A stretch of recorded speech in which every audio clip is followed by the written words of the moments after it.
এদেশ স্বাধীন হলে মানে পাকিস্তান থেকে আলাদা হলে এটা ভারতের কবজা যাবে, এটা শেখ মুজিবও জানত এবং জেনে সে এই দেশ স্বাধীনতা চায়নি, সে চাইছিল অভিন্ন পাকিস্তানের, ঐক্যবদ্ধ পাকিস্তানের সে হলো নেতা হবে।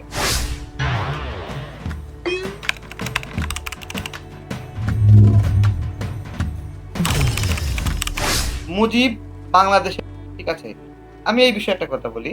বাংলাদেশের বড় বড় রাজনীতিবিদ যারা ছিল, বড় রাজনীতিবিদ, তারা তারা জানতো যে এদেশ স্বাধীন হলে মানে পাকিস্তান থেকে আলাদা হলে এটা ভারতের কবজা যাবে, এটা শেখ মুজিবও জানতো এবং জেনে সে এই দেশ স্বাধীনতা চায়নি, সে চাইছিল অভিন্ন পাকিস্তানের, ঐক্যবদ্ধ পাকিস্তানের সে হলো নেতা হবে।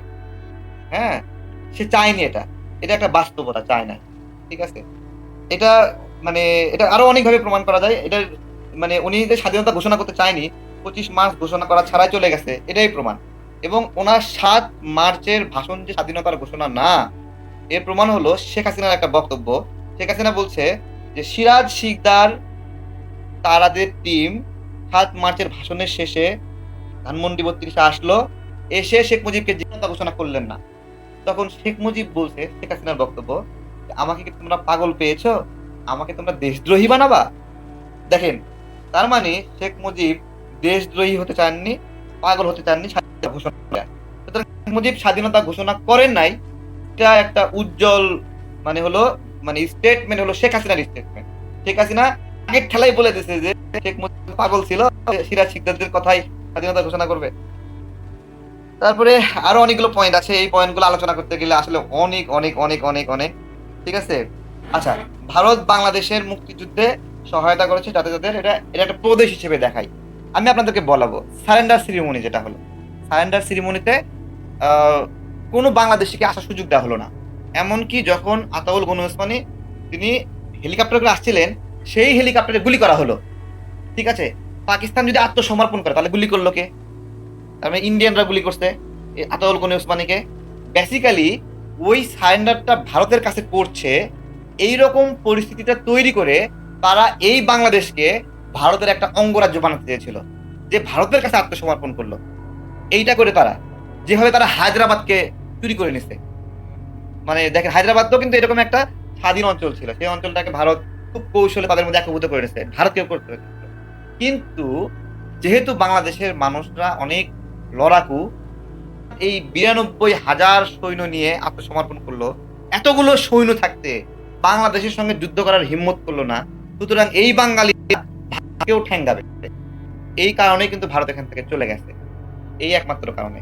তো এটা হলো একটা বিষয়। তারপরে মুজিব হত্যায় প্রেসিডেন্ট জিয়াউর রহমানও জড়িত ছিলেন, মানে পক্ষে কোনো তথ্যই পাই না, মানে আমাদের জ্ঞান নাই। উনি বললেন, আমরা শুনলাম, ঠিক আছে। এবং শেখ হাসিনাও চেষ্টা করেছে যে জিয়াকে হলো শহীদ জিয়াউর রহমানকে শেখ মুজিবের খুনি বানানোর চেষ্টা করেছে বারবার, ঠিক আছে। তো যাই হোক, এর বিষয়ে আরো গবেষণা হওয়া প্রয়োজন যে আসলে কি ঘটেছিল। তো বিষয় হলো যে বাকশাল দফা রফা কইরা ডালিম যদি মানে মেজর ডালিম যদি সূর্য সন্তান, বাকশাল দফা রফা কইরা জিয়াউর রহমান সূর্য সন্তান হবে, ঠিক আছে। এইটা এই অংশটুকু কোরআন শপথ করে জিয়া আগস্ট বিপ্লবীদের সাথে থাকার ওয়াদা করে 4,000 লোককে মৃত্যুদণ্ড দিয়েছিলেন। এইটা আমাদের একটা বিশেষ রাজনৈতিক দল খুব উৎসাহের সঙ্গে প্রচার করছে, ঠিক আছে। আমি জানি না তারা এটাতে কেন উৎসাহ পাচ্ছে, মানে তারা জিয়ার বিরুদ্ধে কিনা আমি জানি না, ঠিক আছে। জিয়ার বিরুদ্ধে যারা, তারা এটা করা উচিত ছিল, সবাইকেই রাজনীতি করার সুযোগ করে দিয়েছিলেন। এখন তাহলে কি উনি রাজনীতি করার সুযোগ করে দিয়ে ভুল করেছিলেন? সেটাও বিষয় না। বিষয় হলো শহীদ প্রেসিডেন্ট জিয়াউর রহমান, আপনার হলো আমার যেটা পড়াশোনা, যে ওনাকেও তো হত্যা করতো, তাই না? ওনাকে হত্যা করার সমস্ত আয়োজন করে ফেলেছে এবং তারপরে সৈনিকরা ওনাকে উদ্ধার করলো, বিপ্লব করলো, বিপ্লব করার পরে ওনাকে প্রেসিডেন্ট বানাই দিল। তাহলে বাংলাদেশে বিপ্লবের মাধ্যমে একমাত্র দেশের রাষ্ট্রপ্রধান হয়েছে শহীদ প্রেসিডেন্ট জিয়াউর রহমান। মানে যেরকম ভাবে ক্ষমতা টার্ন ওভার হচ্ছিল, যেভাবে একে অপরকে পাল্টা কু করছিল এবং মানুষ হত্যা হচ্ছিল, সেইটা স্টেবল করেছিল শহীদ প্রেসিডেন্ট জিয়াউর রহমান। তার আগে কেউই স্টেবিলিটি আনতে পারে নাই। সেই স্টেবিলিটির একটা বিচারিক প্রক্রিয়া ছিল, যারা আপনার হলো বারবার বিদ্রোহ করছিল বিভিন্ন বিষয়ে, তাদেরকে বিচারের আওতায় নিয়ে আসা, মার্শাল ল এর মাধ্যমে বিভিন্ন বিষয় ছিল। তো এটা ওই ধরনের একটা ঘটনা ছিল। ১৪ই ডিসেম্বরে বলেছিলাম যে প্রথমত হলো পাকিস্তান এখান থেকে চলে যাচ্ছে। তাই না? পাকিস্তান চলে যাওয়া মানে এখানে পাকিস্তানের কোন স্বার্থ সেভাবে নাই। ভারতের এখানে স্বার্থ ছিল যে ভারত এই অঞ্চলটাকে রুল করতে চায়। তো রুল করতে হলে ১ম এ কি করতে হবে? জাতিকে জ্ঞান শূন্য করতে হবে, মেধা শূন্য করতে হবে। ভারত ওই জ্ঞান শূন্য এবং মেধা শূন্য করার তৎপরতাই ছিল বুদ্ধিজীবীদের হত্যার বিষয়টি। ওকে, তারপরে জহির রায়হান ও শহীদুল্লাহ কায়সারকে হত্যা করেছিল মুজিব। এটা তো আমরা সবাই জানি। জহির রায়হানের বিষয়ে বলি, জহির রায়হান যুদ্ধ উত্তর সময়ে বাংলাদেশের বিভিন্ন বিষয়ে গবেষণা করেছিলেন। যে কিভাবে ভারত লুটপাট করলো, তারপরে আরো অনেকগুলো খারাপ বিষয়, দুর্নীতি সহ লুটপাট অনেকগুলো বিষয় উনি একীভূত করে একটা ব্রিফিং করেছিলেন। যে আমি কিছু বলতে চাই। জহির রায়হান বলেছিলেন।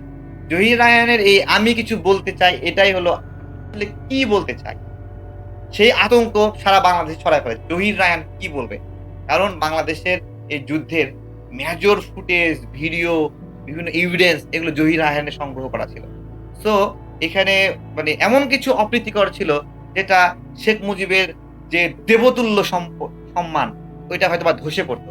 যে কারণে জহির রায়হানকে কট দিয়ে ফেলে। আর সিরাজ শিকদারের বিষয় তো আমরা সবাই জানি। সিরাজ শিকদারকে হত্যা করে হলো সিরাজ শিকদারকে চট্টগ্রাম থেকে ধরে নিয়ে আসে শেখ মুজিব। নিয়ে তার বাসায় নিয়ে যায়। সেইখানে সিরাজ শিকদারকে হাঁটু গেড়ে বসায় এবং সিরাজ শিকদারকে গুলি করে হলো শেখ কামাল। সেই গুলিটা লাগে হাতে। ঠিক আছে? সিরাজ শিকদার মরার পরে তার হাতে একটা গুলি লাগার চিহ্ন ছিল। এবং এর পরবর্তীতে ওই গুলিবিদ্ধ সিরাজ শিকদারকে হ্যান্ডকাপ পরিহিত অবস্থায় নিয়ে যায় এবং রক্ষী বাহিনী পরবর্তীতে গুলি করে হত্যা করে। আমি নোটগুলো করছি আরো। বিতরণ করে দেশের মানুষ। আর মেজর ডালিমের স্ত্রীকে চিকিৎসা নিতে দেয়নি হাসিনা ও খালেদা। আমি কিন্তু এটা বায়াস মানে পড়ছি না। আমি যে রিভিউ গুলো সেগুলো সবই নিয়ে আসতেছি। যেভাবে উনি বলেছেন। উনার বলা তো আমার দায় না। হাসিনা মানে রাগ করলেও শেখ হাসিনা রাগ করলেও কিছু নাই। বেগম খালেদা রাগ। উনি বলছে এভাবে তাই বললাম। তারপরে হলো মুজিব হত্যার পরে মিষ্টি বিতরণ করে দেশের মানুষ। আচ্ছা, উনি কয়েকটা পয়েন্ট বলেছে। এর মধ্যে আমি আপনাদেরকে বলতেছি যে আ হ্যাঁ,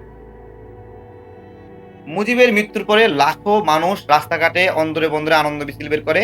তাদেরকে আমরা ডেকে আনি নাই। সবাই স্বতঃস্ফূর্তভাবে অংশ নিয়েছিল। এভাবেই জনস্বীকৃতি পেয়েছিল ধানমন্ডি ৩২ এর সামরিক অভ্যুত্থান। অর্থাৎ ধানমন্ডি ৩২ এটা কোনো হত্যাকাণ্ড ছিল না। এটা ছিল একটা সামরিক অভ্যুত্থান। এই সামরিক অভ্যুত্থান ব্যর্থ হলে, এই বিপ্লব ব্যর্থ হলে, এটা একটা বিপ্লব ছিল। এই বিপ্লব এটা হলো একটা অবস্থা। এবং মিষ্টি বিতরণের মাধ্যমে এটা স্বীকৃতি দিয়েছিল জনগণ। এই আরকি মোটামুটি যতটুকু আমি পেয়েছি। এর মধ্যে আরো একটা রয়েছে। ও মুজিব মৃত্যুর পরে হ্যাঁ, আমি পেয়েছি সেটা হলো জিয়াউর রহমান হলো বাংলা পারতেন না। এটা বলেছেন। আ প্রথমত হলো আমি এই চিঠিটা অনেক আগে দেখেছি। এটা একটা চিঠি। ঠিক আছে? এটা আমি বগুড়া জেলা স্কুলে থাকা অবস্থায় কোন একটা বইয়ের একটা সংরক্ষণশালা দেখেছিলাম। সেটা আবার পেয়েছি। এটা আমার তোলা ছবি না। আ তো এই ছবিতে জিয়াউর রহমানের নিজের হাতের লিখা। এই হাতের লিখাতে আপনার হলো ইতি কমল। মানে হলো কমল মানে শহীদ প্রেসিডেন্ট জিয়াউর রহমান নিজেই মনে হয় কমল না হলো বাংলা জানতেন না। এটা একদমই সঠিক না। বিষয়টা এরকম হতে পারে যে উনি প্রচুর ইংরেজি জানতেন এবং ইংরেজি বলতেন বেশি, বেশি এরকম হতে পারে। ঠিক আছে? এবং শুধু উনি না, সেনাবাহিনীর অনেক অফিসারই ভালো ইংরেজি পারে। মেজর ডালিমও ইংরেজি পারে। ঠিক আছে? তো ভালো-মন্দ অনেকগুলো বিষয় এর ভিতরে আসছে। ঠিক আছে?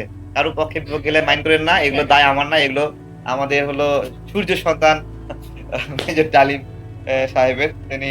তবে একটা কথা বলি, মানে একটা বিপ্লবে যেটা সকালবেলা বলেছিলাম, একটা বিপ্লবে এই এলাকাগুলোতে আমি বেশি কাজ করেছি। ঠিক আছে? আরো কয়েকটা জায়গায় কাজ করেছি সেগুলো। আবার যে আরেকজন আরেকভাবে কাজ করেছে সেটা ওই ব্যাখ্যা অন্যরকম। সুতরাং লড়াইয়ের ব্যাখ্যা মানে যে জায়গা থেকে লড়াই করে সেভাবে চলে আসে। ঠিক আছে?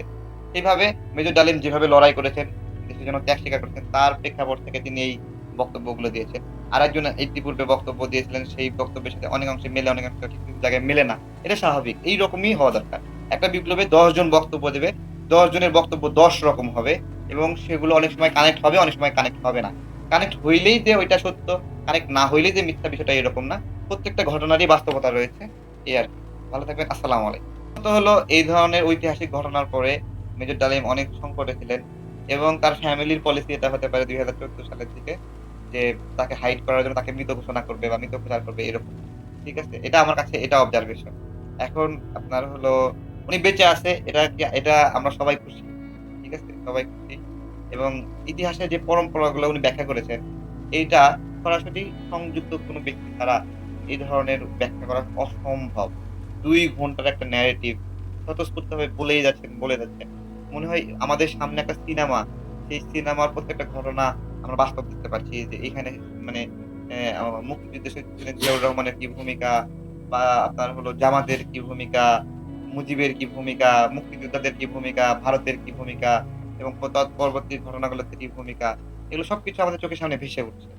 এবং আপনার হলো যে তালিমের যে রেকর্ডিংটা শুনেছিলাম মুক্তিযুদ্ধের পরে, সরি, এই যে ৭৫ গণঅভ্যুত্থানের পরে বা অভ্যুত্থানের পরে, আগস্ট অভ্যুত্থান নাকি? সেই অভ্যুত্থানের পরে যেই রেকর্ডিং, সেই রেকর্ডিং এর সঙ্গে তার কথা কণ্ঠের অনেক মিল রয়েছে, চেহারারও মিল রয়েছে।